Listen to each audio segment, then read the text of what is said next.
Ellison বেকারের কাছে। ইনজুরির কারণে ইংল্যান্ড এবং স্পেনের সাথে ফ্রেন্ডলি ম্যাচ মিস করলেও আবার ব্যাক করেছেন ব্রাজিলিয়ান এই বাজপাখি।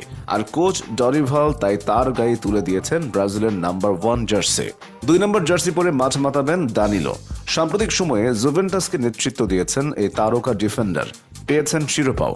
ব্রাজিল দলেও তিনি এমনই ভূমিকা পালন করে কোপা জয়ে সাহায্য করবেন বলে দৃঢ় বিশ্বাস ব্রাজিল ভক্তদের।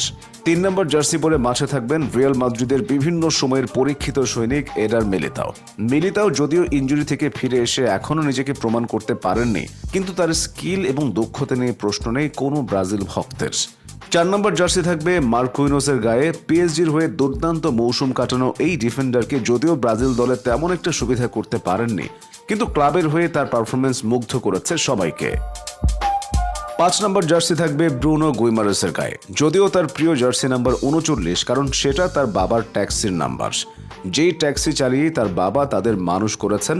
ব্রুনো বর্তমান সময়ের অন্যতম সেরা একজন ডিফেন্সিভ মিড, যিনি একই সাথে ডিফেন্স এবং মাঝ মাঠের নিয়ন্ত্রণ রাখতে পারেন।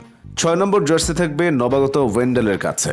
এরপরে লাকি 7 খ্যাত 7 নম্বর জার্সি পরে মাঠ মাতাবেন বর্তমান বিশ্বের সেরা খেলোয়াড় ভিনিসিয়াস জুনিয়র। রিয়াল মাদ্রিদের সাথে তার যে পারফরম্যান্স তা যদি তিনি নিজ দল ব্রাজিলের হয়ে করতে পারেন, তাহলে তিনিই হবেন কোপা আমেরিকার সেরা খেলোয়াড়। ব্যালন ডিওর জয়ে তিনি পাবেন নিরঙ্কুশ সফলতা। 8 নম্বরে থাকবেন পাকুয়েতা। তবে এবারই প্রথম মাঠে 9 নম্বর জার্সি পরে মাঠ মাতাবেন Brazilian wonder kid Endrick. Ronaldo ফেনোমেননের উত্তরাধিকারী হিসেবে কেমন পারফর্ম করেন তার প্রমাণও পাওয়া যাবে এবার।